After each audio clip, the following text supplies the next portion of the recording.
நம்முடைய ஆச்சாரியர் சேகர்ஜி அவர்கள் பகவானின் அவதார ரகசியங்கள் அப்படிங்கிற தலைப்பில் அவங்க மனநம் பண்ண விஷயங்களை பகிர்ந்து போகிறாங்க. வழக்கம் போல் இது அரை மணி நேர செஷன். கூடுமான வரையில் அதற்குள்ள முடிச்சுடுவேன். ஓம் குரு பிரம்மா குருர்விஷ்ணு குருதேவோ மகேஸ்வரः குரு சாட்சாத் பரபிரம்ம தஸ்மை ஸ்ரீ குரவே நமः. ஓம் ஸ்ருதி ஸ்மிருதி புராணானாம் ஆலயம் கருணாலயம் நமாமி பகவத்பாதம் சங்கரம் லோகசங்கரம் சங்கரம் சங்கராச்சார்யம் கேசவம் பாதராயணம் ஸ்ருத்யவாசக்ருதௌ வந்தே பகவந்தௌ புனః புனः ஈஸ்வரோ குருராத்மேதி மூர்த்திபேத விவாஹினே யோமவத் வியாப்ததேகாய தட்சிணாமூர்த்தயே நமः. சகனா அவதோ சகனௌ புனக்தோ சக வீர்யம் கரவாவஹை तेजस्विना अतीतमस्तु मा विद्विषावहै. ओम शांति शांति शांति. ஆச்சாரியனுக்கும் மற்றுமுள்ள அனைத்து ஆச்சாரியர்களுக்கும் வணக்கம். இப்போது ஆச்சாரியன் எனக்கு கொடுத்த தலைப்பு வந்து பகவானின் அவதார ரகசியம். அதில் வந்து அத்தியாயம் 4 ஸ்லோகம் 6, 7, 8, 9 4 ஸ்லோகம். அந்த 4 ஸ்லோகத்தையும் உங்களுக்கு பிரிண்ட் பண்ணி கொடுத்துருக்கேன், அர்த்தத்தோடு கொடுத்துருக்கேன். இப்போது அந்த அந்த ஸ்லோகத்தை அப்படியே ஒரு தடவை இது படிச்சிடலாம். நல்லா பதம் பிரித்து தான் கொடுத்துருக்கேன். ரொம்ப ஈஸியாக இருக்குது உங்களுக்கு படிக்கிறதுக்கு. ஒரு தடவை படிச்சிடலாம், அப்புறம் ஸ்டார்ட் பண்ணிக்கலாம். அஜோ அபி சன்ன அவ்யயோ ஆத்மா பூதானாம் ஈஸ்வரோ அபிசன்ன பிரகிருதிம் ஸ்வாம் அதிஷ்டாய சம்பவாம் ஆத்மமாயயாம் யதா யதா ஹி தர்மஸ்ய க்ளானிர்பவதி பாரத அப்யுத்தானம் அதர்மஸ்ய ததாத்மானம் சுசாம்யகம் பரித்ராணாய சாதூனாம் விநாசாய சதுஷ்கிருதாம் தர்ம சம்ஸ்தாபனார்த்தாய சம்பஹாமி யுகே யுகே ஜன்ம கர்ம ச மே திவ்யம் ஏவம் யோ மேதி தத்வதः த்யக்வா தேகம் புனர்ஜன்ம நைதி மாமேதி சோ அர்ஜுன. இப்போ இந்த பகவத்கீதைங்கிற ஒரு வாழ்வியல் முறை, அது ஒரு பெரிய தத்துவம். அது வந்து ஒரு சின்ன இன்ட்ரொடக்ஷனு வந்து அர்ஜுனனுக்கு நம்ம கிருஷ்ணர் வந்து போர்க்களத்தில் அவன் நிலை தடுமாறி இருக்கும்போது உபதேசம் பண்ண போகிறாரு. அப்போ வந்து சொல்கிறாரு பகவத்கீதை ஸ்பீச்சுக்கு முன்னாடி, அர்ஜுனா இந்த பகவத்கீதைங்கிற ஒரு வாழ்வியல் முறை வந்து ரொம்ப புராதனமானது. இது நான் வந்து ஏற்கனவே பல யுகங்களுக்கு முன்னாடி நான் வந்து விவஸ்வான்ங்கிற சூரியனுக்கு உபதேசம் பண்ணியிருக்கேன். அப்புறம் சூரியன் வந்து அவருடைய சன்னுக்கு அந்த மாதிரி வருஷம் வந்து உபதேசம் பண்ணியிருக்காங்க. அப்புறம் இது வந்து இக்ஷ்வாகு வம்சம், ராமர் பிறந்த வம்சம், அவங்களுக்கும் நான் வந்து பண்ணியிருக்கேன். அப்படி வரிசையாக வந்துட்டுருக்கு. அதில் வந்து ரிஷபதேவர் அப்படின்னு ஒருத்தர் இருக்கார். அந்த ரிஷபதேவர் வந்து சமண மதத்துக்கு வந்து வித்திட்டவர். அவருக்கும் அந்த இது வந்திருக்கு. இது இந்த பகவத்கீதை இந்த மாதிரி ஹடில்ஸ் வந்ததுனால தான் அந்த அந்த இது வந்து பிரேக் ஆகிடுச்சு. பகவத்கீதை வந்து ரொம்ப வருஷத்துக்கு ரொம்ப பழமையான அந்த பகவத்கீதை வந்து ஏன் ஸ்டாப் ஆச்சுன்னா, இந்த மாதிரி வந்து அது மேலே பற்று இல்லாதவங்களுக்கு, அது மேலே ஸ்ரத்தை இல்லாதவங்களுக்கு அதை போய் சேர வேண்டிய சூழ்நிலை வந்ததுனால அவங்க சமணத்துக்கு அது மாதிரி எல்லாம் மாறி வேறு ஏதோ சம்திங், சமணம் மட்டும் இல்லை, வேறு நிறையா இருக்குது. அது மாதிரி போனதுனால அவர் வந்து அந்த பகவத்கீதை ஸ்டாப் ஆகிடுச்சு. அப்புறம் மிடில் கிருத்தயுகம், துவாபரயுகம், கடைசியில் வந்து இது பகவத்கீதை இது போர்க்களம், அந்த மகாபாரத யுத்தம் நடந்தது, அதுதான் உபதேசம் பண்ணார். துவாபரயுகத்தினுடைய கடைசி, கலியுகத்தினுடைய ஸ்டார்டிங். அப்போ தான் வந்து 5000 இயர்ஸ், கொஞ்சம் ஆல்மோஸ்ட் கொஞ்சம் முன்ன பின்ன வரலாம். இந்த பஞ்சாங்கத்தில் எடுத்து பார்த்தா கலியுகாதி வருஷம் 5000 அப்படின்னு சொல்லி அது போட்டிருப்பாங்க. அந்த 5000 இயர்ஸ் தான் வந்து மகாபாரதம் அந்த பகவத்கீதை நம்மளுக்கு வந்த விதம். அந்த வருஷம் அத்தனை வருஷம் ஆச்சு. அப்புறம் இது அவர் சொல்கிறாரு, இது மாதிரி உனக்கு வந்து நிறைய வருஷத்துக்கு முன்னாடி வந்து உபதேசம் பண்ணது அவங்க அதெல்லாம் க்ஷீணிச்சு இப்போ மறுபடியும் உன் மூலியமாக நான் ரெனியூவல் பண்ணுறேன், இது காலாகாலத்துக்கும் வரணும் அப்படின்னு சொல்லி அவர் ஆசீர்வாதத்தோடு சொல்கிறாரு. அப்புறம் அதுக்கு அர்ஜுனன் சொல்கிறாரு, எப்படிப்பா நீ வந்து எனக்கு முன்னாடி ஒரு வருஷத்துக்கு முன்னாடி தான் நீ பிறந்திருக்க, நீ எப்படி சூரியனுக்கு உபதேசம் பண்ணுவேன் அப்படின்னு சொல்லி அவர் கேட்குறாரு. அப்புறம் அதுக்கு பகவான் வந்து, அப்பா இது வந்து பிறப்பு ரகசியம், உனக்கு பல ஜென்மம் எடுத்து நீ வந்திருக்க, இப்போது நானும் பல ஜென்மம் எடுத்து வந்திருக்கேன். ஆனால் வந்து அந்த ஜென்மம் நீ எடுத்த ஜென்மம் உனக்கு ஞாபகம் வராது. ஏன்னா உன்னுடைய பிறப்பு அது மாதிரி கர்மா சம்மந்தப்பட்டது. ஆனால் என்னுடைய பிறப்பு வந்து கர்மா சம்மந்தப்பட்டதில்லை, வெறும் சத்துவகுணத்தோடு இருக்கிறது. ஸோ அதனால் வந்து அது எனக்கு தெரியும். அதனால் நான் சொல்கிறேன், நீ வந்து உனக்கு வந்து இந்த வருஷம் நிறையா இருந்ததுனால அந்த மாதிரி வந்து உங்களுக்கு வந்து ஞாபகம் வந்து வராமல் போயிருக்கும் அப்படின்னு சொல்லி அப்படி சொல்லிடுறாரு. இப்போ இது வந்து இது விலங்கு இது வந்து இந்த இந்த தத்துவம் வந்து விளக்க முற்பட்டவர் இருக்கார்ல, அது மாதிரி சாஸ்திர ரீதியாக கரெக்டாக ஃபிலாசபிக்கலாக சொல்லி தர்றது குரு இருக்கார், அவரை வந்து பார்த்தாவே ஆச்சரியம் அப்படின்னு சொல்லி அவரும் அதிலே சொல்கிறாரு. அதை கற்க வர்ற மாணவர்களும் ஆச்சரியம், அதில் கூர்மையாக கற்று தேர்ச்சி அடைகிற மாணவரும் அதிசயம், அதில் தேர்ச்சி பெற்று அவங்க லைஃப்பில் கொண்டு போகிறதும் அதிசயம் அப்படின்னு சொல்லி அதிசயத்தில் அதிசயத்தில் அதிசயம் சொல்லிட்டு அவர் சொல்லி அது முடிக்கிறார். அந்த பகவத்கீதையில் அந்த மாதிரிலாம் வருது. சரி, ரைட்டு. இப்போது ஃபஸ்ட்டு ஸ்லோகம், அஜோ அபிசன் அவ்யயோ ஆத்மா பூதானாம் ஈஸ்வரோ அபிசன் பிரகிருதிம் ஸ்வாம் அதிஷ்டாய சம்பவாம் ஆத்மமாயையா. சரி, அஜோ அபிசன். அஜா அபின்னா பிறவாதவன், மறுபடியும் பிறத்தல். எப்படி பிறவாதவன் எப்படி பிறக்கிறான்? அஜா அபி. சன்னு அப்படின்னா ஆஸ் தோ, பிறவாதவனாக இருந்தும் கூட அப்படின்னு அர்த்தம். பிரவாதவனாக இருந்தும் கூட அப்படின்னா,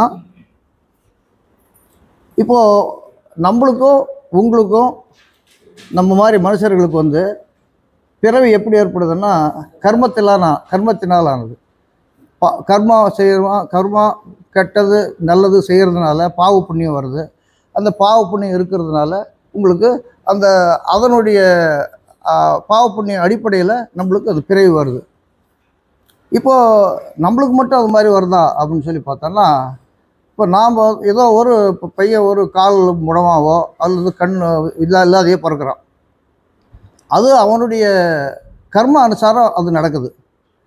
அப்படி கர்மானுசாரமாக நடந்தாலும் அந்த கால் முடமாக இருக்கிறதோ கண் வந்து தெரியாமல் இருக்கிறதும் அவங்க அந்த பையனை வளர்க்குற அம்மா அப்பாவுக்கு எவ்வளோ சிரமம் இருக்கும். அவனை படிக்க வச்சு எத்தனையோ அவனை வச்சு கஷ்டப்படுறாங்க. அப்போ அவங்களும் கஷ்டப்படுறதுன்னு இருக்குல்ல. ஸோ அதனால் ஒரு இன்டர்லிங்க்கு, ஒரு 3 பிறவி 4 பிறவிக்கு முன்னாடி இது மாதிரி இவங்களுக்கு ஒரு தொடர்பு. அந்த தொடர்பில் வந்து மறுபடியும் இந்த மாதிரி இப்போ பசங்களுக்கு இவங்க அம்மா அப்பா வரணும். இப்போ காஜா போர் நடக்குதில்ல, யாரோ ஒருத்தருடைய சமாச்சாரத்துக்காக ஒரு 75,000 பேர் இறந்துட்டாங்க, ஜாஸ்தி கூட இறந்துருப்பாங்க. அதில் எத்தனை பேர் வந்து இந்த மாதிரி லிங்கில் இருந்திருப்பாங்க? எல்லாம் அதுதான் காரணம், வேறெல்லாம் ஒன்றும் இல்லை. ஸோ அந்த மாதிரி இந்த மாதிரி இல்லை என்னுடைய பிறப்பு அப்படின்னு சொல்கிறாரு. அப்படி இருந்தாலும் நான் பிறக்கிறேன், பிறவாதவனாக அஜ அபிசன்னு பிறவாதவனாக இருந்தும் கூட நான் உங்களை மாதிரி இந்த மாதிரி ஒரு சூழ்நிலையில் அந்த மாதிரி பிறக்காதவனாக இருந்தவன் கூட நான் மறுபடியும் பிறக்கிறேன் அப்படின்னு அர்த்தம். சரி, அவ்யயோ ஆத்மா சன்னு. அவ்யயோ அழியாத தேயாத, ஆத்மா நான் அவரை சொல்லுகிறார். அழியாத தேயாத மாற்றம் அடையாதவனாக நான் இருந்தும் கூட அப்படின்னா என்ன அர்த்தம்னா,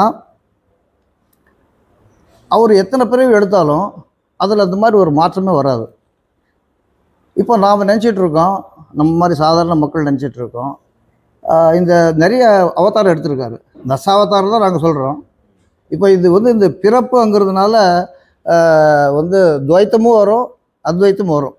கடைசியாக தான் நாங்கள் ஃபிலாசபிலாம் புரிஞ்சிக்க போகிறோம். முதல்ல துவைத்தம் தான் கொஞ்சம் ஜாஸ்தி வரும். அதனால் அது இன்ஃபர்மேஷனுக்கு சொல்லிடுறோம். இப்போ அந்த தசாவதாரம் எல்லாமே நிறைய அவதாரம் எடுத்திருக்காரு. எத்தனையோ அவதாரம் இருக்குது. இப்போ ஒரு எல்லாம் சினிமாலாம் வந்த பிறகு தசாவதாரம்னு சொல்லி அது ஒரு ஃபேமஸாக போயிடுச்சு. அதுக்கு முன்னாடி ஒரு தசாவதாரம்னு சொல்லியிருக்கு. அந்த மாதிரி தசாவதாரத்தில் அவர் பிறக்கிற மாதிரி தெரியுது, மறையிற மாதிரி தெரியுது. ஆனால் அது எப்போ பிறந்தார், எப்படி மறையிறாரு, அது நம்மளுக்கு ஏதாவது தெரியுதா? ஆனால் சாதாரண மக்களுக்கு அது இறந்துட்டாருப்பா. ஸ்ரீராமச்சந்திர பிரபு கடைசியில் வந்து ராம லக்ஷ்மணர் அவங்க அண்ணந்தமிழோடு சேர்ந்து போய் அந்த தண்ணியில் மூழ்கி அப்படியே மேலே போயிட்டார் அப்படின்னு சொல்லி ஸ்ரீராமாயணத்தில் வரும். அது மாதிரியெல்லாம் நாம் நினச்சிட்டு இருக்கோம். ஆனால் அது அப்படி அல்ல. என்னுடைய மாயா சக்தியால் அதை மறைத்து விடுகின்றேன்னு சொல்கிறார். அது உங்களுக்கு தெரியாது, சாதாரண மக்களுக்கு அது தெரியாது. ஆனால் அதை புரிஞ்சுக்கிட்ட பெரிய ரிஷிமார்களுக்கு எல்லாருக்கும் தெரியும். அப்படி அழியாத தேயாத மாற்றம் அடையாதவனாக இருந்தும் கூட சரி, பூதானாம் ஈஸ்வரோ அபிசன்னு. ஈஸ்வரன் சொன்னால் அவரை தாங்குபவன், உள்ளிருந்து இயக்குபவன். உள்ளிருந்து இயக்குனாவே அதை தாங்குற மாதிரி தான் அர்த்தம். உள்ளிருந்து இயக்குபவன்.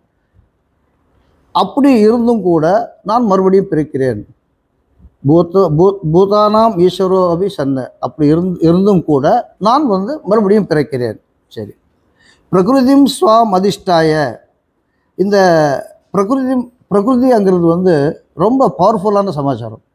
இப்போ சுவாமி கூட காத்தால சொல்லிட்டு இருந்தார் பிரகிருதின்னு சொல்லி. அந்த பிரகிருதிங்கிறது என்னன்னா சர்வ வல்லமை படைத்தது. அதுதான் வந்து பிரபஞ்ச கம்ப்ளீட்டாக வந்து டோட்டல் பிரபஞ்சத்தையே வந்து உற்பத்தி செய்யக்கூடிய சமாச்சாரம் அதில் இருக்குது. அதுக்கு உண்டான சக்தி இவர்கிட்ட இருக்குது. அந்த சக்தியை தன்வசப்படுத்தி கொண்டு, இப்போது எப்படி வந்து கொஞ்சம் இந்த ராஜாக்கள் காலத்தில் இப்போ மினிஸ்டரே கூட வந்து ஒரு செக்யூரிட்டி வர்றாங்க, மோடி செக்யூரிட்டி வந்தால் கூட வந்து அந்த செக்யூரிட்டி தாண்டி அவர் போகக்கூடாது. இருந்தாலும் ஒரு இல்லைப்பா கொஞ்சம் பேசிக்கிறேன் அப்படின்னு சொல்லி அந்த செக்யூரிட்டி உடைச்சிட்டு வர்றாருல, அது மாதிரி அவர் வந்து இந்த தடைகளையெல்லாம் தாண்டி, அந்த சக்தியெல்லாம் தாண்டி தானே ஒரு சக்தியாக இருந்து அதிலிருந்து பிரித்து அவர் வந்து அவதாரம் பண்ணுறாரு. பிரகிருதிம் ஸ்வாம் அதிஷ்டாய. இந்த பிரகிருதி என்ற சக்தியை என் வசப்படுத்தி கொண்டு அதை கட்டுப்படுத்தி, ஓகே, சம்பவாம் ஆத்ம மாயையா. இந்த என்னுடைய மாயையால் நானே என்னை பிறப்பித்துக் கொள்கிறேன். அந்த மாயாங்கிறது இறைவனுடைய அறிவு தான். அவர் தான் திங்க் பண்ணி எல்லாம் படைக்கிறாரு. ஸோ அது அவருடைய அறிவு தான் வந்து மாயாங்கிறது அவருடைய அறிவு தான். பிரகிருதிங்கிறது வந்து அது அந்த அனைத்தும் சேர்ந்த ஒரு சக்தி. அந்த சக்தியை வச்சுட்டு தான் பிரபஞ்சத்தை படைக்கிறார். இதுதான் விஷயம். ஓகே, சரி. இப்போது அந்த அஜ அபி சன்னு, அஜ அந்த பிறத்தல் அப்படிங்கிறதுக்கு இந்த அஜாங்கிற பிறத்தலை வந்து நிறைய பேருக்கு வந்து யூஸ் பண்ணுவாங்க, பேசிக்காக யூஸ் பண்ணுவாங்க. ஒரு 4-5 பார்க்கலாம், சும்மா ஒரு இது தெரிஞ்சுக்கிறதுக்காக. அம்புஜம், அம்மன்னா அப்புன்னா வந்து தண்ணி,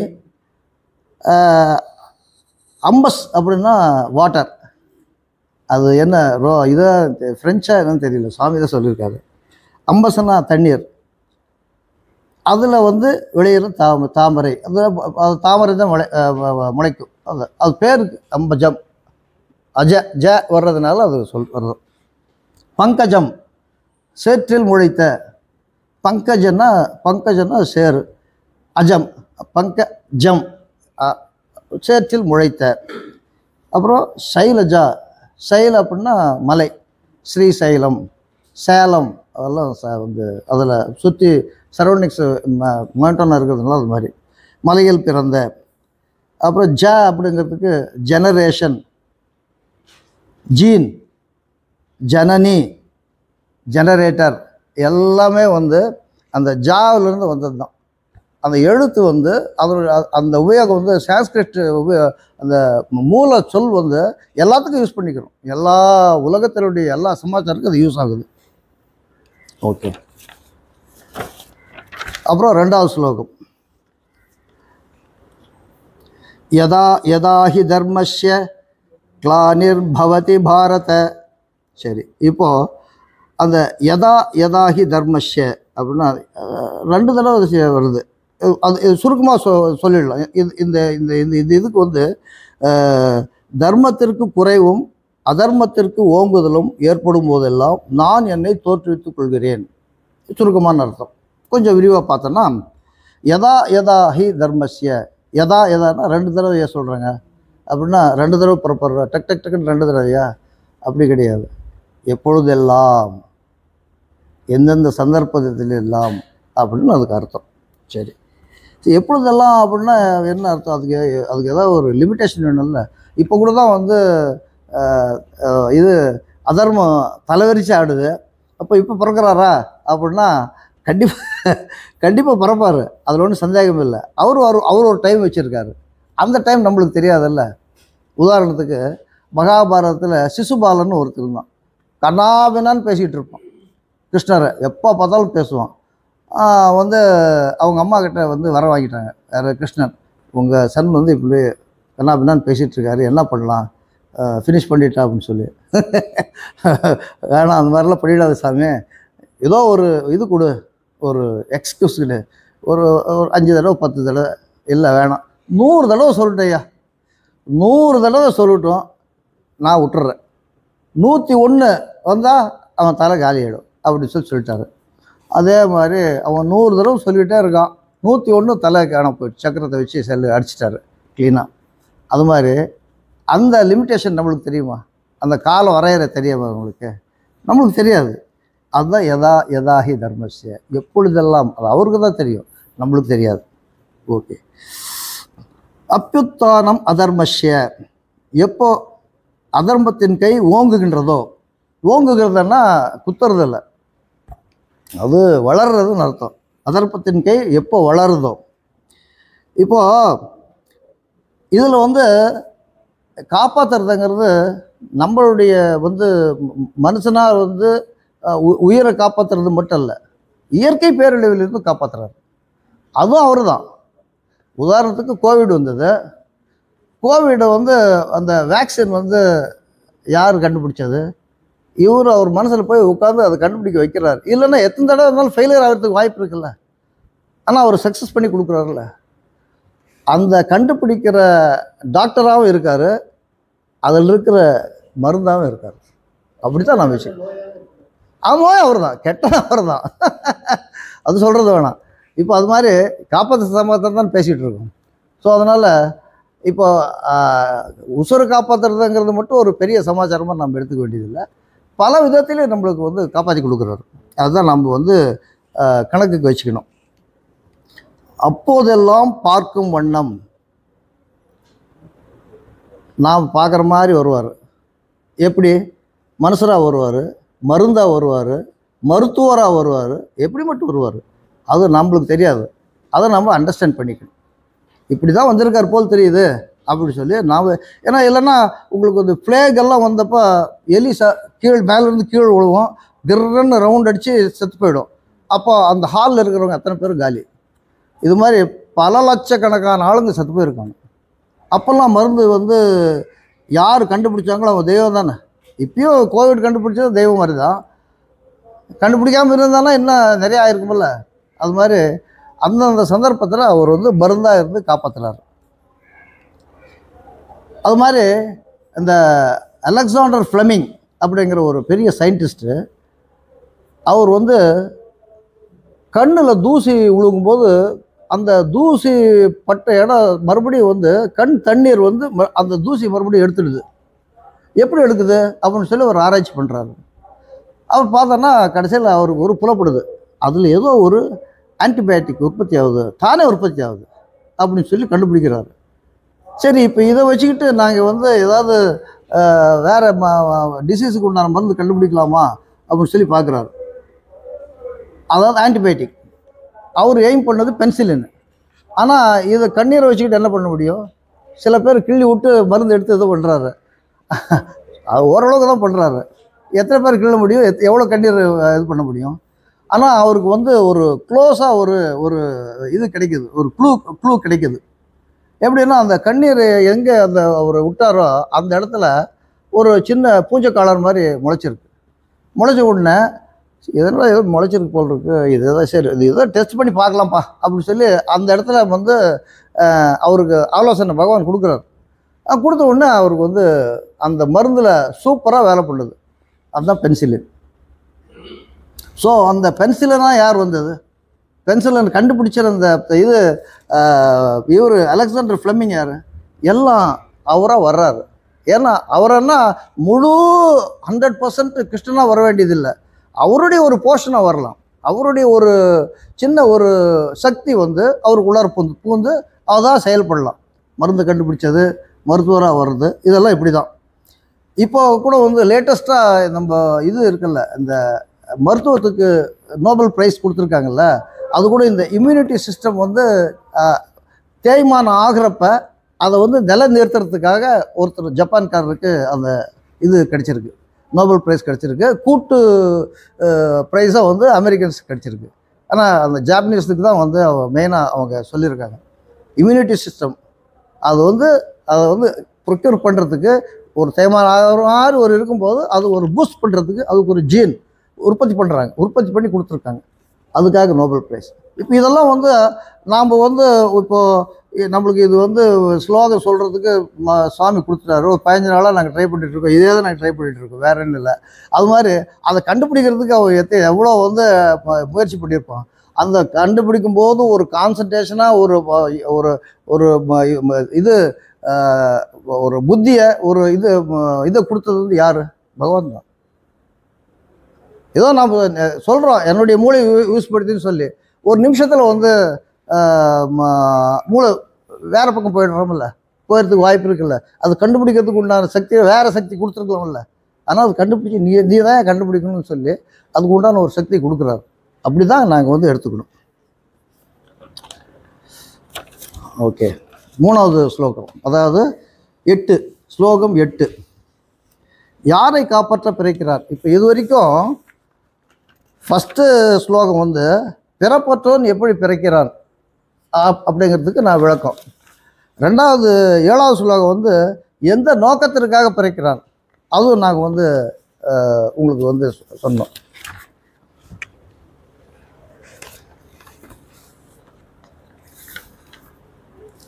அடுத்தது 8வது வந்து யாரை காப்பாற்ற பிறக்கிறான்? பிறப்பற்றோன் பிறக்கிறான், எந்த நோக்கத்திற்காக பிறக்கிறான், யாரை காப்பாற்ற பிறக்கிறான் அப்படிங்கிறதுல இதில் வருது. சரி, பரித்ராணாய சாதுனாம் விநாசாயஷ துஷ்கிருதாம் தர்ம சம்ஸ்தாபனார்த்தாய சம்பவாமி யுகே யுகே. இப்போது சுருக்கமாக வந்து சாதுக்களை காப்பதற்காகவும் பாவச் செயல் புரிபவர்களை அழிப்பதற்காகவும் தர்மத்தை நிலைநாட்டுவதற்காகவும் வேண்டும் போதெல்லாம் நான் அவதரிக்கிறேன். சுருக்கமான அர்த்தம். ஓகே, இப்போது சாதுக்கள்னால் யார்? வெறும் தாடி விட்டவங்க மட்டும்தான் சாதுக்களா? அப்படி கிடையாது. இந்த ஆன்மீக தேடலில் யார் யார் சந்தியாவந்தனம் பண்ணி தினசரி 3 காலம் சந்தியாவந்தனம் பண்ணி வந்து அப்பப்போ வந்து கோயிலுக்கு போயிட்டு இது மாதிரி எல்லா இது சாஸ்திரத்தில் சொல்லியிருக்கிற அத்தனை சமாச்சாரத்தை ஃபாலோ பண்ணிட்டுருக்காங்களே அவங்க சாது தான். அது மட்டும் இல்லை, குணத்தில் எந்த விதமான யாருக்கும் எந்த விதமான தீங்கு விளைவிக்காமல் இருந்தாலும் சாது தான். அவன் சாஸ்திரத்தில் வந்து ஃபாலோ பண்ணலைனாலும் அவன் சாது தான், அதில் ஒன்றும் சந்தேகமே இல்லை. ஏன்னா சாத்விக குணம் எல்லாமே சாது தான். கரெக்டாக சொல்லிட்டார் சாமி. சரி, அவங்க தான் வந்து சாது. அந்த அவங்களே காப்பாற்றுறதுக்கு எல்லாம் சாதுன்னா அந்த சாமியார், அந்த ரிஷிமார்கள், முனிவர்கள் அவங்க அல்லாமல் இவங்களையும் எல்லாத்தையும் ஏன்னா இது சமூகத்தில் எல்லாரும் நிறைஞ்சிருப்பாங்க, அவங்கள எல்லாரையும் காப்பாற்றுறதுக்காக நான் பிறக்கிறேன்னு சொல்லிட்டார். சரி, இப்போது காப்பதற்காக காப்பதன்னா உயிர் அவங்க உசுரை காப்பாற்றி வச்சு கொடுக்கலாம்ப்பா, உசுரை காப்பாற்றுறதுக்கு வந்துட்டாரப்பா அப்படின்னு சொல்லி. அது மட்டும் இல்லை, உயிர் காப்பதற்குன்னா உயிர் மட்டும் காப்பாற்றுறதுக்கு அல்ல, அவங்க நல்வழிப்படுத்துறதுக்கு நாம் எடுத்துக்கணும். எப்படின்னா, இப்போ ஒரு புத்தியே இல்லாமல் இப்போ திடீர்னு இந்த பக்கம் வர்ற ஏதோ ஒரு ஆள் ஏதோ சத்சங்கம் போல் இருக்குது அப்படின்னு சொல்லி போய் பார்க்கலான்னு சொல்லி வர்றாரு. அவருக்கு ஒரு ஃப்ளாஷ் ஆச்சுன்னு வச்சுங்களேன், அவர் டக்குன்னு சொல்லி ஆத்ம வித்யாலயாவுக்கு நான் வந்துடுவார். அந்த மாதிரி ஒரு அவருக்கு ஒரு அவேர்னஸ் உண்டு பண்ணது. அந்த மாதிரி இது ஒரு சின்ன அவேர்னஸ்ஸு. அது மாதிரி தினசரி பூஜை பண்ணுறது அல்லது பஜன் பண்ணுறது, இது மாதிரி நிறைய ஆன்மீகத்தில் ஸ்டெப் பை ஸ்டெப் இருக்குல்ல, ப்ராக்ரஸ் ஆகிறதுக்கு நிறையா ஸ்டெப் இருக்குது. அதுவும் காப்பது தான். இது காப்பதுன்னா காப்பாற்றுறதுக்காக மட்டும் இல்லை, இது ஒரு காப்பு தானே. இது மாதிரி இப்போ சுவாமி சொல்லியிருக்காரு, நாம் தினசரி பூஜை பண்ணும்போது நம்மளுக்கு தெரியாமல் ஒரு புண்ணியத்தை சேர்த்து வச்சிடுறோம். ஏன்னா அது நாம் வேணுன்ட்டு கேட்டு பூஜை பண்ணுறதில்ல. தினசரி பூஜையில், நித்திய கர்மாவில் தினசரி பூஜையில் நாங்கள் அது ஒன்றும் யாரும் எந்த இதுக்காக தான் சொல்லி கேட்குறதே இல்லை. கேட்குறவங்க இருக்காங்க, ஆனால் பொதுவாக கேட்காம தான் பண்ணுறோம். அது உங்களுக்கு ஸ்டோர் ஆகிக்கிட்டே வருது. அது அடுத்த பிறவிக்கு வராது, இந்த பிரிவிலே உங்களுக்கு பலன் கொடுக்கும். எப்போ பலன் கொடுக்கும்னு அவனுக்கு தான் தெரியும். டக்குன்னு கரெக்ட் அந்த டைமில் கொடுத்துருவார். ஸோ அது மாதிரி இந்த காப்பதற்குன்னா இதுவும் அப்படி நாம் எடுத்துக்கணும். சரி, சாதுக்களை காப்பதற்கு ஓகே. பாவச் செயல்கள் புரிவர்களை அழிப்பதற்கு. பாவச் செயல்னா என்ன அர்த்தம்? இது மாதிரி ரிஷிமார்கள் முனிவர்கள் இவங்களை ரொம்ப கொடுமைப்படுத்தி, நீ ஹிரண்யாய நமக சொல்லு, நமோ நாராயண நமக சொல்லாத அப்படின்னு சொல்லி, ஆனாலும் சொல்லுவேன்னு சொல்லி சாதுக்கள் நிறைய பேர் எல்லாம் நாக்கு அறுத்து கை காலில் முடம் பண்ணி இது மாதிரிலாம் அவன் ஹிரண்ய கசிப்பு செஞ்சுருக்கான். இதுதான் பாவச்செயல். பாவச்செயலில் ஒரிஜினல் பாவச்செயல் இதுதான். அந்த மாதிரி அது ஹிரண்ய கசிப்பு. அது மாதிரி நிறையா இருக்குது. நம்ம உதாரணத்துக்கு ஹிரண்ய கசிப்பு சொல்கிறோம். ஸ்ரீராமச்சந்திர பேர் அவருக்கு அவரே போய் விஸ்வாமித்திரருக்கு ஹெல்ப் பண்ணாருன்னா, விஸ்வாமித்திரர் செய்கிற யாகத்தை போய் அழிச்சிட்டாங்க. இந்த மாரீசன் இவங்களை போய் அழிச்சிட்டாங்க. அந்த மாயமான வருவான்ல, அவன் தான் மாரீசன். அவன் தான் யாகத்தை அழிச்சவனும் அவன் தான். அவனையே இவர் அழிக்கிறார். அது மாதிரி பல தினசா அவர் அழிக்கிறதுக்கு உதாரணம் நாம் எடுத்துக்கிறோம், வேற ஒன்றும் இல்லை. சரி, அப்போ அந்த ஹிரண்ய கசிப்பு இந்த மாதிரி அக்கிரமம் நிறையா பண்ணும்போது யார் வந்தா? நான் வருவேன்னு சொல்கிறாருல, கண்டிப்பாக வருவேன், இது மாதிரி அயோக்கியத்தனை வரும்போது கண்டிப்பாக வருவேன், நரசிம்மர்ன்ட்டார். எப்படி வந்தார்? திடீர்னு வந்தார். அவர் வருவேன்னு சொல்லி யாருக்கா தெரியுமா? யாருக்கும் தெரியாது. தூணை பிளந்துக்கிட்டு வந்தார்ல, தூணை பிளந்துக்கிட்டு வந்தார். அது மாதிரி தூணை பிளந்துக்கிட்டு அவர் இது போயிட்டார். இந்த உதவிங்கிறது பகவான் உதவி பண்ணுறாருங்கிறது பகவானாக மட்டும் உதவி பண்ணல, பகவான் ரூபத்தில் மனுஷராகவும் உதவி பண்ணுறாங்க. அது மாதிரி இப்போது 67க்கு முன்னாடி எந்த டேமும் கட்டாமல் இருந்தது. இண்டிபெண்டன்ஸ் ஆன பிறகு இந்த டேம் கட்டுறதுக்காகவும் அனைத்து மக்களுடைய கல்விக்காகவும் காமராஜர் பிறந்தார். அதுக்கு பிறகு எதாவது டேம் இருக்கா? அனைவருக்கும் கல்வின்னு சொல்கிறாங்களே வெளியே இல்லை. காமராஜர் மாதிரி பிறக்க வைக்கிறாரு. அவருக்கு உள்ளார பூந்து அவர் இந்த மாதிரி நல்ல செயல்கள் புரியணும் அப்படிங்கிறதுக்காக சொல்கிறாரு. அது மாதிரி இந்தியன் இண்டிபெண்டன்ஸுக்கு மகாத்மா காந்தி, நேதாஜி, இத்தனை பேர் சொல்லலாம்.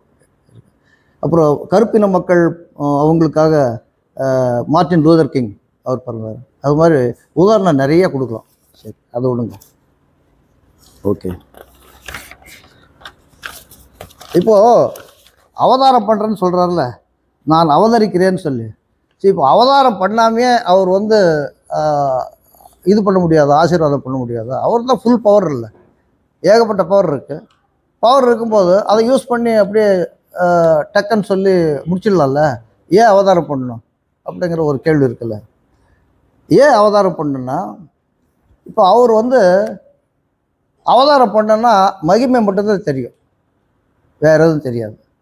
ஆனால் அவன் வந்து கிருஷ்ணனாக பிறக்கிறான். அவனை எடுத்து மடியில் வச்சு கொஞ்சும்போது அந்த தேவகியும் வசுதேவரும் எல்லையற்ற இன்பம் அனுபவித்தார்கள். இப்போ அது எப்படி அவங்களுக்கு அது கிடைச்சதுன்னு சொன்னால், அவங்க வந்து முன்பிறவியில் கேட்டு பெறுறாங்க, பகவானே நீ வந்து எனக்கு குழந்தையா வரணும்னு சொல்லி. அதுக்காக அவர் வந்து குழந்தைய வந்து அவதரிக்கிறார். சரி, ரைட்டு. இப்போ குழந்தைய அவதரித்த பிறகு அந்த வெண்ணெய் திருடி அந்த எல்லாம் சோறு வேலை பண்ணுறாங்க. அந்த சோறு வேலைலாம் வந்து அதுக்கு வந்து அந்த இடையர்கள் இருக்காங்கல்ல, அவங்க கூட அளவலாகணும், அவங்க கூட வந்து சிநேகிதனாக இருக்கணும் அப்படிங்கிறதுக்காக அவர் போகிறாரு. அப்புறம் குமரன் ஆன பிறகு எத்தனையோ கோபிமார்களை வந்து கட்டி பிடிச்சி ராசலீலா பண்ணுறாரு. அந்த ராசலீலாலாம் ஏன் பண்ணுறாருன்னா, அந்த கோபிகைகள்லாம் யாருன்னா, ஒரு காலத்தில் ஸ்ரீராமச்சந்திர பிரபு காலத்தில் வந்து அவர் காட்டுக்குள்ளார போகும்போது அந்த காட்டில் இருக்கிற முனிவர்கள் எல்லாம் வந்து அப்படியே அரவணைச்சிக்கிட்டாங்களாம். ராமா உனக்கு ஒரு தடவை கட்டி பிடிச்சிக்கிறப்பா அப்படின்னு சொல்லி கட்டி பிடிச்சிக்கிட்டாங்களாம். அப்படி அந்த மாதிரி கட்டி பிடிச்சி ஆசையை தீர்த்துக்கிறாங்க. அதெல்லாம் பார்த்துட்டு இந்த தேவர்கள் வந்து இவங்களுக்கெல்லாம் இந்த வாய்ப்பு இருக்கே, நாங்கள் மேலே போயிட்டோம், இந்த வாய்ப்பு நம்மளுக்கே இல்லையே, என்ன பண்ணுறது அப்படின்னு சொல்லி, கிருஷ்ணா இது ஒதுக்கு ஏதாவது வாய்ப்பு கொடுப்பா அப்படின்னு சொன்னால், நீ வந்து கவலைப்படாத, கிருஷ்ண அவதாரம் எடுக்கும்போது நீ எல்லாம் கோபிகளாக வந்துடுங்க, வந்துட்டு எல்லாம் கட்டிப்பிடிங்க என்ன அப்படின்னு சொல்லிட்டாரு. ஸோ அந்த மாதிரி கட்டி பிடிக்கிறதுக்காகவும் அவர் அவதாரம் எடுக்கிறாரு. கடைசியில் குச்சேலர் அவர் பாத பூஜை பண்ணுறாரு. குச்சேலர் அதுக்கு பகவானுக்கு அதுக்கு ஒரு ஆசை. அவரை கட்டிப்பிடிச்சி அவரை வந்து இது பண்ணி அது யார், அவர் சிநேகிதர் தான், ஃப்ரெண்டு தான், கூட படித்தவர் தான். இருந்தாலும் அதை பண்ணணும்னு சொல்லி இதுக்கெல்லாம் வந்து பிறவி எடுக்காமல் கிருஷ்ண பிறவி எடுக்காம முடியுமா? இது இத்தனை சமாச்சாரமும் மேலே இருந்துக்கிட்டு அப்படியே அப்படின்னு சொல்லலாமா? சொல்ல பிரயோஜனம் இல்லையில. அதுக்கு தான் பிறவி எடுக்கிறார். இத்தனை பேருக்கும் நான் வந்து ஒரு கருணை காட்டணும், விதவிதமாக கருணை காட்டணும் அப்படிங்கிறதுக்காக பிறவி எடுக்கிறார். ஓகே, இது வந்து இந்த இதுக்காக வேண்டும் போதெல்லாம் நான் அவதரிக்கிறேன் அங்கிறதுக்காக. ஓகே, 9வது ஜன்ம கர்மச்ச மே திவ்யம் ஏவம் யோ வேதி தத்வதः தியக்த்வா தேகம் புனர்ஜன்ம நைதி மாமேதி சோ அர்ஜுனா. சரி, இப்போது ஜன்ம கர்மச்ச மே திவ்யம், என்னுடைய பிறப்பும் செயலும் தெய்வீகமானது, அப்பழுக்கற்றது அப்படின்னு சொல்கிறாரு. இது உலகியலுக்கு அப்பாற்பட்டது அப்படின்னு சொல்கிறாரு. எவன் ஒருவன் என்னை உள்ளபடி தத்துவ ரீதியாக புரிந்து கொள்கிறானோ அவன் உடலை துறக்கிறான், மறுபடியும் பிறப்பதில்லை, அவன் என்னையே வந்து அடைகின்றான் அப்படின்னு சொல்கிறார். இப்போது தத்துவ ரீதியாக யார் என்ன புரிஞ்சுட்டாங்களோ அவள் தான் உண்மையான பக்தன் சொல்கிறார். ஆச்சுங்களா? இப்போ அது மாதிரி நம்ம ஆச்சாரியனை எப்படி புரிஞ்சிகிட்ருக்கோம்? ஏதாவது மந்திர காளின்னு சொல்லி ஏதாவது ஒரு சித்து வேலை ஏதாவது பண்ணுறாரா? ஒன்றும் கிடையாது. முன்னையாவது நல்லா சுவாமி நல்லா முழுமுழுன்னு இருந்தார், இப்போ வந்து சாமியார் மாதிரி இருக்கார். சாமியாரே தான். இப்பயும் அழகாக தான் இருக்கு. இன்னும் இதோட அதுவும் இன்னும் கொஞ்சம் நல்லா பர்சனாலிட்டியாக பிரமாதமாக இருந்தது. ஆச்சுங்களா? அப்படியெல்லாம் இருந்தாலும் அவர்கிட்ட ஏன் நம்ம அவ்வளோ ஒரு பிரேமியாக இருக்கோம், பக்தியாக இருக்கும். அந்த பக்தி காதல் ஆகிற மாதிரி வந்துடுது. ஏன் அந்த மாதிரி சொல்லுங்க பார்க்கலாம். அவருடைய கருத்து தான் அட்மையர் ஆகிறோம். எங்கேயோ இருக்காங்க, கனடாவில் இருக்காங்க, எந்தெந்தோ ஊரில் இருக்காங்க, தேனியில் இருக்காங்க. அவங்கெல்லாம் வந்து அட்மையராக ஏன் வர்றாங்க? அவருடைய கருத்து, அந்த கருத்தில் இருக்கிற ஃபிலாசபி அதுதான் நம்மளை மயக்குது. அப்போது அவரை நம்ம எப்படி தத்துவ ரீதியாக புரிஞ்சு அவருக்கு நாங்கள் வந்து அவர் மேலே ரொம்ப நம்ம அன்பாக இருக்குமோ, அது மாதிரி கிருஷ்ணன் என்ன சொல்கிறான், நீ என்ன தத்துவ ரீதியாக புரிஞ்சுக்க அப்படிங்கிறான். கரெக்டுங்களா? அப்போது நாம் வந்து கிருஷ்ணன் பிறந்தது, அவன் லீலை பண்ணது, இதெல்லாம் ஒரு பக்கம் இருந்தாலும் அவனை தத்துவ ரீதியாக புரிஞ்சுக்கோ, அப்போ தான் அதனுடைய உண்மையான சமாச்சாரம் தெரியும் அப்படிங்கிறான். சாமி சொன்னபடி எக்ஸ்ட்ராக்ட் புழிஞ்சு கொஞ்சோண்டு டக்குன்னு குளிச்சுட்டா தீர்த்து போச்சு, நிறைய சாப்பிட வேண்டியது இல்லைப்பா. அந்த தத்துவ ரீதியாக தெரிஞ்சுக்கிட்டேன்னா இத்தினோண்டு கொடுத்தா போதும், தீர்த்து போச்சு, வயிறு பசியெல்லாம் போயிடும், நல்ல ஸ்ட்ரென்த்தாக இருக்கலாம், சூப்பராக இருக்கலாம். அதுதான் தத்துவ ரீதியாக. சரி, இப்போது இவர் எப்படி பிறந்தார் திவ்யமான தேகமாக இருக்குது அப்படின்னு சொல்லி எல்லாம் சொல்கிறாங்க. சாத்வீகமாக இருக்குதுன்னு சொல்கிறாங்க. எப்படி அப்படின்னா, இப்போது அந்த கிருஷ்ணர் காலத்தில் ஏகப்பட்ட இது மாதிரி வந்து தொல்லை அந்த அரக்கர்களால். அதனால் என்ன பண்ணுறாங்க, எல்லாம் விதவிதமான பகவான்கிட்ட விதவிதமான கோரிக்கை வைப்பாங்க.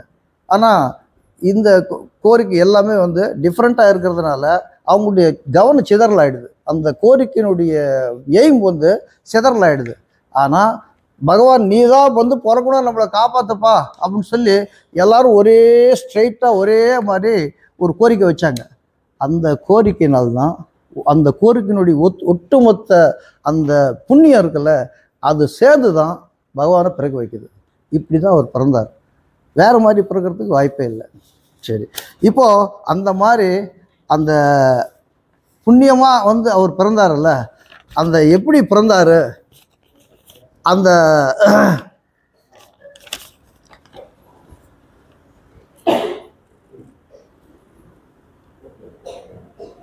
அதை நாங்கள் பார்க்க போகிறோம். இப்போ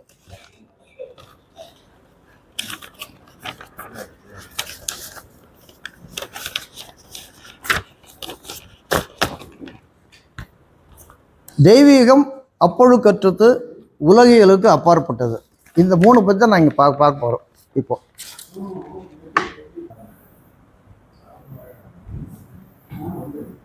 இப்போ இந்த 3 நம்ம தெரிஞ்சுக்கிறதுக்கு நாம் சத்தியம் அதை நாங்கள் ஆராய்ச்சி பண்ண போகிறோம்.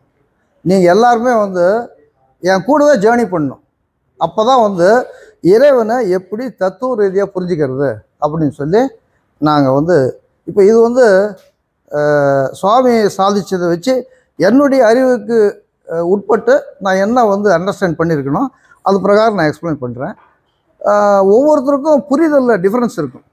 ஒவ்வொருத்தரும் ஒவ்வொரு விதமாக புரிஞ்சுக்குவாங்க. அவங்களுடைய கற்பூர புத்திக்கு தகுந்த அப்படி டக்குன்னு புரிஞ்சுக்குவாங்க, விலாவரியாக புரிஞ்சுக்குவாங்க, அது மாதிரி. அதனால் அந்த கமெண்ட்ஸ் அப்புறம் சொல்லுங்கள். இப்போது நான் சொல்கிறது மட்டும் இது பண்ணிங்க. ஒரு நிமிஷம்.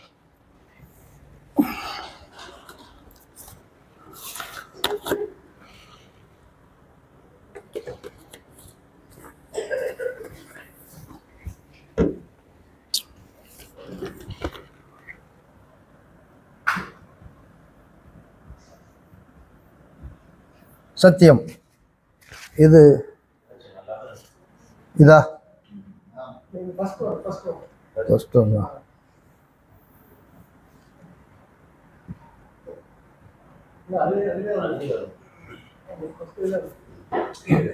எல்லாரும் கொஞ்சம் கூடவே உங்களுக்கு தெரிஞ்சவங்க விட்டுடுங்க.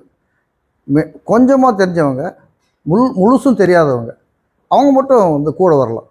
மற்றவங்கெல்லாம் வர வேண்டியதில்லை. ஏன்னா உங்களுக்கு ஆச்சாரியன் சொல்கிறது வேறு மாதிரி இருக்கும், நான் சொல்கிறது கொஞ்சம் டிஃப்ரெண்ட்டாக இருக்கும். அதனால அவர் சொன்னது தான் சொல்ல போகிறேன்.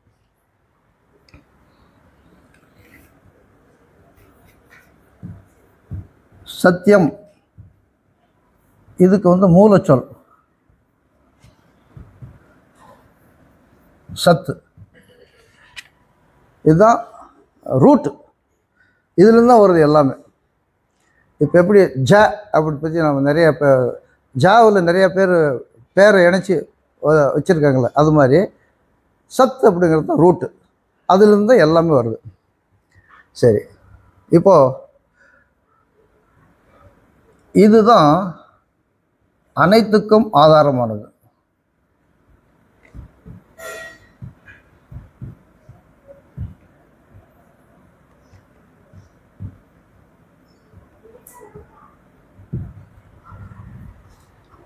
அனைத்துக்கும் ஆதாரம்னா என்னன்னா, இது இல்லைன்னா அது நடக்காது. அப்போ அதுக்கு பவர் கொடுக்குறதே அவர் தான். அப்போது அந்த ஈஸ்வரத்தன்மை இருக்கணும், உள்ளாரிலிருந்து இயக்க வைக்கணும். அதுதான் உள்ளிருந்து செயல்படுவது,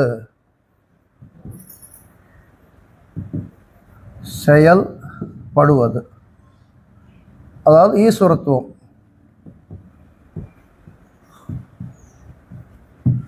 ஓகே, சரி. இந்த சத்தியம் 3 காலத்திலையும் பாதிப்படையாதது, அபாதிதமானது. 3 காலத்திலையும் அபாதிதமானது.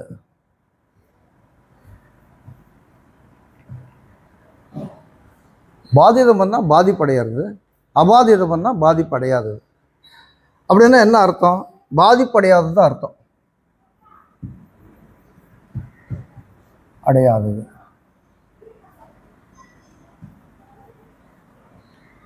ஓகே. அதே வந்து 3 காலத்துலேயும் ஸ்திரமானது. ஸ்திரம்னா கூடஸ்தமானது. கூடஸ்தன், கூடஸ்தனா எல்லா அனைத்தையும் தாங்குற அந்த இது, அந்த என்னது இரும்பு வேலை செய்கிற அடி இருக்குல்ல, அதுதான் அந்த அடியில் வச்சு தட்டுறான்ல, அதுதான் கூடஸ்தம். எல்லாமே தாங்குதில்ல, அது மாதிரி 3 காலத்துலேயும் எந்த விதமான நம்ம பாதிப்படைகிறதில்ல, தாங்கி நிற்கும். அதுதான் சத்தியம். கூடஸ்தன் ஸ்திரமானது. ஸ்திரம் இருந்தால் தான் தாங்க முடியும். பலசாலி தானே இப்போ தாங்க முடியும். பலசாலி இருந்தால் ஒழுங்கு போயிடுவோம்ல. சரி, இந்த சத்தியம்தான் அனைத்தையும் தாங்கி பிடிப்பது.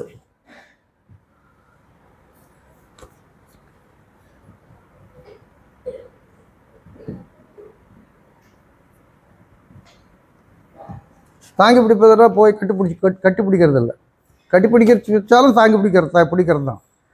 ஒருத்தர் கீழே உழவு போகிறாருன்னா போய் கட்டி பிடிச்சுன்னா, இல்லைன்னா காலை பிடிச்சி இழுத்துதுன்னா வந்துடுவார். அதுவும் தாங்கி பிடிக்கிறது தான்.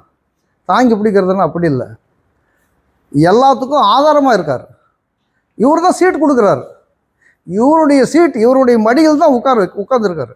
பிரபஞ்சமே இந்த சத்தியத்தின் மடியில் தான் இருக்குது. புரிஞ்சுக்கிட்டீங்களா? புரிஞ்சுக்கிட்டோன்னா அடுத்தது டக்குன்னு போகலாம். அதுக்காக தான் சத்தியத்தினுடைய மடியில் தான் எல்லாமே இருக்குது. சரி, சத்தியத்தின் அதாவது மடியல்னு போட்டுறேன். சீட்டு, அவருடைய சீட்டில் தான் எல்லாருமே உட்காந்துருக்காங்க. சரி, ரைட். இந்த சத்தியம்தான் தான் மாத்திரமாக இருப்பது. மாத்திரமாக இருப்பது அப்படின்னு என்ன அர்த்தம்? இது எந்த பொருள் கூட கலந்தாலும் அது அதனுடைய தனித்தன்மை மாறாது. நீங்கள் மிக்ஸ் பண்ணுறீங்கன்னு வச்சுக்கோங்க, ஏதோ ஒரு பொருள் மிக்ஸ் பண்ணால் அதனுடைய தனித்தன்மை போயிடும். ஃபுட்லலாம் அதனுடைய தனித்தன்மை போயிட்டு தான் வேறு ஸ்வீட் வருது. வேறு ஸ்வீட்டாக நாங்கள் இது கன்வெர்ட் பண்ணுறோமல்ல, அந்த மாதிரி இல்லாமல் இதனுடைய தனித்தன்மை மாறவே மாறாது. தனித்தன்மையாக அப்படியே இருக்கும், எது கூட சேர்ந்தாலும். ஓகே, இந்த மாதிரி சத்தியத்தின் கூட இந்த சத்தியம் இருக்குல்ல, இந்த சத்தியம் அது தானாக உருவாகுது. அதாவது உலகமாக உருவாகுதில்ல, அதுதான் நாம ரூபம். இந்த பிரபஞ்சமாக உருவாகுதில்ல, அதுதான் நாம ரூபம். இந்த நாமரூபம் அதுக்கு கர்த்தா போக்தா இருக்குது எல்லாமே. அது நாமரூபம்னு வந்துட்டாவே பாறை இருக்குது, அதை உடச்சி கல் பண்ணுறாங்க. அது மாதிரி செய்கிறோம், அனுபவிக்கிறோம், அதை வச்சு கட்டுறோம். அது மாதிரி நாமரூபம்னா கர்த்தா போக்தா இருக்கும், அழிஞ்சு போயிடும். நாமரூபம் என்னைக்கு இருக்கோ அது அழிஞ்சு போகக்கூடியது. இந்த நாமரூபம் அழியும் தன்மை வாய்ந்தது. ஓகே, உருமாறும், டோட்டலாக டெஸ்ட்ராய் ஆகாது. கொஞ்சம் வேறு மாதிரி நிலத்துலேருந்து ரா மெட்டீரியலாக எடுக்கிறான். தார் இல்லை, அந்த என்ன குரூட் ஆயில் பெட்ரோலாக மாறுது, சீமெண்ணியாக மாறுது, கேஸாக மாறுது, கடைசியில் தாராக மாறுது ரோடு போடுறதுக்கு. இது மாதிரி மாறுதில்ல, அது மாதிரி உருமாறுறது. ஆனால் இது அப்படி கூட இல்லை, உருமாறாது. ஓகே, இப்படிப்பட்ட சத்தியம்தான் ஆத்மா. இவர் இங்கே தான் வர்றார். இதெல்லாத்துக்கும் ஆதாரம் போய் யாரையா சொல்லப்பா, நீ ஏதோ சொல்லிகிட்டே இருக்க, நான் யாருன்னு சொல்லி சொன்னால் சத்தியம்தான் ஆத்மா. ஓகே, இந்த சத்தியம்தான் ஆத்மா. ஓகே, அந்த ஆத்மா இருக்குல்ல,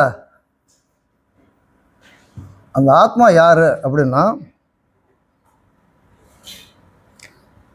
அதுதான் பாரமார்த்திகம்.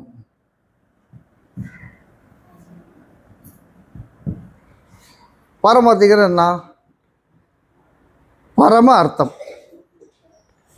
பரம அர்த்தம், பரம அர்த்தம். பரமன்னா பரம் அப்படின்னா ஆரம்பம்.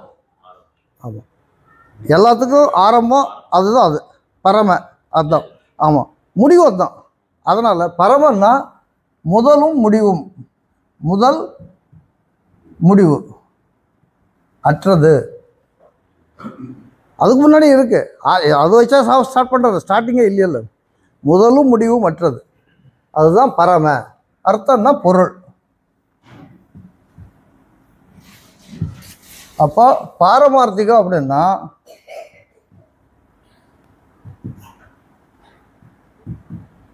பரம்பொருள் அப்படின்னு அர்த்தம் ஆச்சுங்களா? அப்போ எதுலேருந்து வந்திருக்கோம்? சத்தியத்திலிருந்து ஆத்மாவுக்கு வந்து, ஆத்மாவிலிருந்து பாரமார்த்தியத்துக்கு வந்து, பாரமார்த்தியம் பரம்பொருளுக்கு வந்திருக்கோம். இது வரைக்கும் ஜேர்னி புரியுதுங்களா? புரியாதவங்களுக்கு தான் கேட்குறேன், புரிஞ்சவங்களுக்கு நான் கேட்கல. புரியுதுங்களா? சரி, ரைட், ஓகே. ஓகே, இதுதான், இந்த பரம்பொருள் தான் உலகமும் ஆயிருக்கு, கம்ப்ளீட்டாக ஆயிருக்கு. சேத்தன அச்சேத்தன, உயிர் உள்ளவை உயிர் அற்றவை.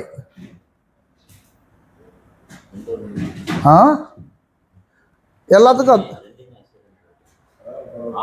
சரி, ரெண்டுக்கும் அதுதான் ஆதாரம். சரி, இப்படி உலகமாக வந்து சத்தியம்தான், ஆத்மா தான், இப்படி நாம் பார்க்குற பிரபஞ்சமாக இருக்குது. ஸோ அந்த பிரபஞ்சம், அந்த பிரபஞ்சத்தில் நாவெல்லாம் இருக்கும், மக்களெல்லாம் இருக்கும், ஜீவர்கள் இருக்காங்க, ஜந்துக்கள் இருக்காங்க, பறவை இருக்குது, பிராணி இருக்குது, எல்லாமே இருக்குது. இந்த மாதிரி ஒரு பெரிய பிரபஞ்சத்துக்கு ஆதாரமான ஒரு சமாச்சாரம் ஒரு மானிட கிருஷ்ணனை அவதாரம் பண்ணுறதுக்கு இடம் தருமோ தராதா? அதுதான் தந்திருக்கு. இந்த பரம்பொருள் தான், இந்த பாரமார்த்திகம்தான் கிருஷ்ணனை பிறக்க வச்சிருக்கு.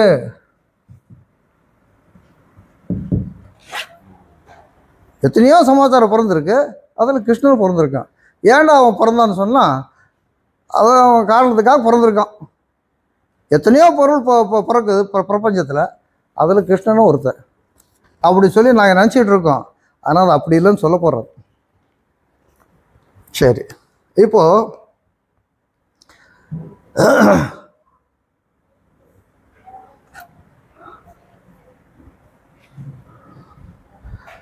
இந்த பாரமார்த்திகம் வரைக்கும் அண்டர்ஸ்டாண்ட் பண்ணிட்டீங்கல்ல? ஓகே,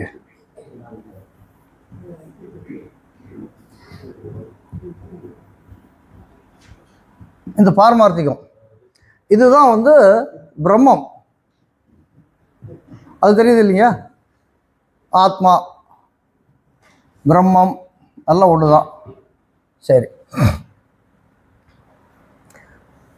இந்த பாரமார்த்திகம் தான் பிரபஞ்சமாக ஆகும்போது விவகாரிகமாக ஆகும்.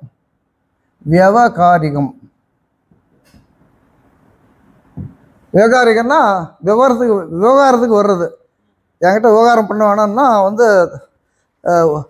ஆமாம், இதுக்கு வந்துட்டான்னு அர்த்தம், கோதாவுக்கு வந்துட்டான்னு அர்த்தம். ஆமாம், விவகாரத்துக்கு வர்றது, விவகாரத்துக்கு வந்தது. பாரமார்த்திகம் வந்து விவகாரத்துக்கு வந்துடுச்சு, அதுதான் விவகாரிகம். அதுதான் பிரபஞ்சம், அதுதான் பிரபஞ்சம். நாம் உடல் எடுத்துருக்கோம், உடல்னு வச்சுக்கலாம், எப்படி மட்டும் ஒரு அண்டர்ஸ்டாண்டிங்க்கு. சரி, இது ரெண்டும் புரியுது. அடுத்தது வந்து இந்த விவகாரத்துக்கு பிரபஞ்சமாக மாறினது மறுபடியும் பிராதிபாசிகம் அப்படிங்கிற ஒரு தத்துவமாச்சு. பிராதிபாசிகம் சரி, இந்த இடத்துல நீங்கள் கூர்மையாக கவனிக்கணும். அப்போ பிராதிபாசிகர்னா என்ன அப்படின்னா, போக்தா மட்டும் அப்படின்னு அர்த்தம். போக்தான்னா அனுபவிக்கிறதுக்கு மட்டும்தான். ஆமாம், அதுதான் பிராதிபாசிகம் ஆச்சுங்களா. சரி, போக்தா மட்டும் நம்ம வாழ்க்கையில் ஒரு சமாச்சாரம் இருக்குது. தெரிஞ்சவங்க சொல்லாதீங்க, தெரியாதவங்க ட்ரை பண்ணி சொல்லுங்கள். எது போக்தா மட்டும்தான் நம்ம வாழ்க்கையில் ஒன்று இருக்குது. லட்டு லட்டு கர்த்தா சாமி, நீங்கள் செஞ்ச பிறகு தான் வரும். அதில் இல்லை. ஆனந்தம் நீங்கள் செய்கிறதுனால தானே வருது.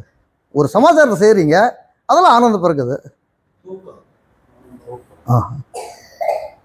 கரெக்ட், அதே தான், கரெக்டாக சொல்லிட்டார் சாமி. இப்போது போக்தாவாக மட்டும் இருக்கிறது கனவு தான். ரைட். இப்போது இந்த பிரபஞ்சம் இருக்குல்ல, இந்த பிரபஞ்சம் வந்து கடவுளுக்கு கனவு, நமக்கு நனவு. இது ஒரு 5 நிமிஷம் சாமி. கடவுளுக்கு கனவு, நமக்கு நனவு. எது? இந்த பிரபஞ்சம். இந்த பிரபஞ்சமாக இருக்கும்போது இப்போ நம்மளாம் உண்மையாக நம்ம வந்து ஆளுக்கால் தொட்டுக்கிறோம், எல்லாம் பண்ணிக்கிறோம், நமக்கு நனவு. ஆனால் கடவுளுக்கு கனவு. அது சுவாமி அடிக்கடி சொல்லியிருக்காரு, நீங்களும் கேள்விப்பட்டிருப்பீங்க. சரி, எப்படி கனவு அப்படிங்கிறத பார்க்கலாம். சரி, இப்போது நாம் இந்த பிரபஞ்சத்தில் இருக்கோம், நனவில் இருக்கோம். நாங்கள் நனவில் இருக்கும்போது கனவு காணுவோம்ல. ஒரு பிரபஞ்சத்தை படைக்கணும்னா என்ன பண்ணுவீங்க? கனவுல இருக்கும்போது இப்போ நாம் தான் பிரபஞ்சத்தில் தான் இருக்கோம். இந்த பிரபஞ்சத்தில் இருந்துக்கிட்டு இன்னொரு பிரபஞ்சத்தை படைக்கணும்னா என்ன பண்ணணும்? நாங்கள் கல் மண்ணாக யூஸ் பண்ண போகிறோம், கனவு தான் காண போகிறோம். சரி, கனவு தான் காண போகிறோம். அந்த கனவு தான் பிராதிபாசிகம் என்கிற போக்தா மட்டுமாக இருக்கிற கிருஷ்ணன்.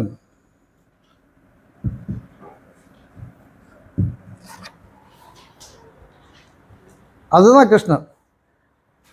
நமக்கு நனவுலேருந்து பார்க்குறோம், ஆனால் அது வந்து கனவு தான், கனவாக இருக்கார். எப்படின்னா எல்லாருமே வந்து ஒட்டு மொத்தமாக ஒரு கோரிக்கையை வச்சு ஒரு புண்ணிய பலத்தால் அந்த கிருஷ்ணன் வந்துடுறாரு. எல்லாருக்கும் விதவிதமான கனவு இருக்குது, விதவிதமான கனவு, விதவிதமான எதுவும் இருக்குது. கிருஷ்ணனா விதவிதமாக வர்றான், புல்லாங்குழல் ஊதிட்டு வர்றான், மாட்டை பிடிச்சிட்டு வர்றான், அந்த மாதிரி விதவிதமாக இருக்குது.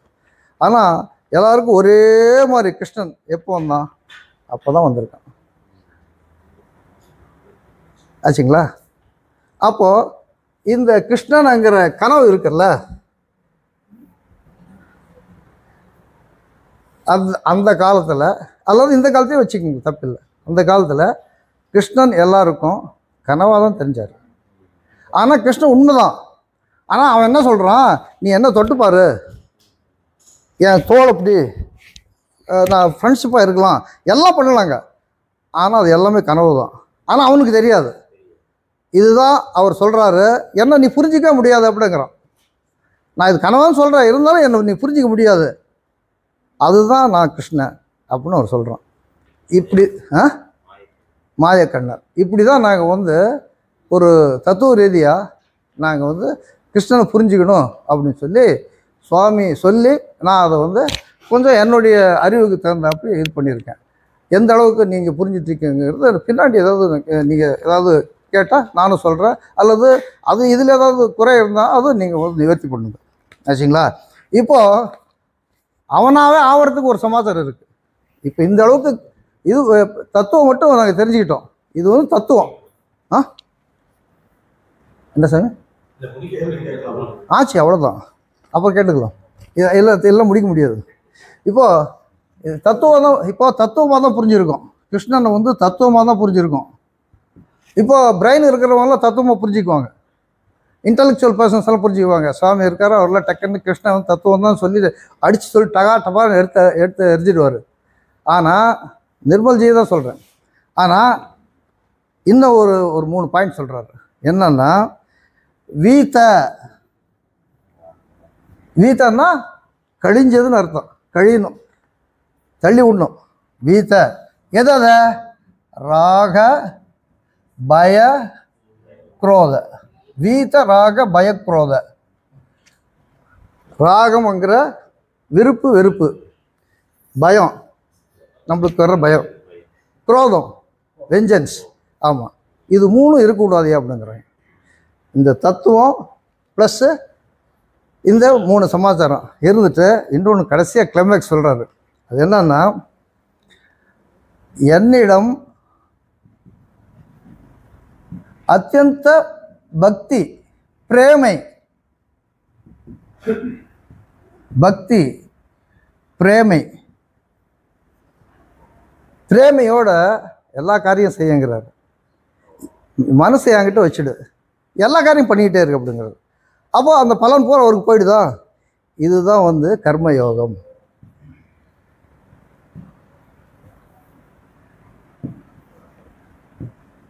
இதுதான் கர்மயோகம். அப்போது தத்துவ ரீதியாக புரிஞ்சுக்கணும். ப்ளஸ் பீத்தராக பயக்குறோத ஒன்றும், அவனுக்கு அத்தியந்த பிரேமையாக இருக்கணும், பக்தியாக இருக்கணும். இவ்வளோ கஷ்டப்பட்டு நாம் கிருஷ்ணன் வேணுமா அப்படின்னு சில பேர் கேட்குறது எனக்கு தெரியுது. இவ்வளோ கஷ்டப்பட்டு கிருஷ்ணனை அடையணுமா? ஆமாய்யா, அவன் தான் நீ உனக்கு தெரிஞ்சுக்க. இது வரைக்கும் உன்னை பற்றி தெரியலையல்ல, பிரபஞ்சத்தை நீ தான் படைச்சிருக்க, அதை பற்றி உனக்கு தெரியல. தெரிஞ்சுக்கிட்டோன்னா கொஞ்சம் கஷ்டப்பட்டு தான் ஆகணும். அதனால் இது எல்லாம் தெரிஞ்சுக்கிட்டேன்னா கடைசியில் என்ன கிடைக்கும்? கிருஷ்ண ஜனனம். கிருஷ்ண ஜனனம்ங்கிறது என்னன்னா, அவன் இது வரைக்கும் பிறக்கலை, இனிமேல் பிறந்துட்டான் உள்ளார. அது நீ தான், கிருஷ்ணன் வேறு நீ வேறு இல்லை அப்படிங்கிறது தான். வாய்ப்புக்கு நன்றி.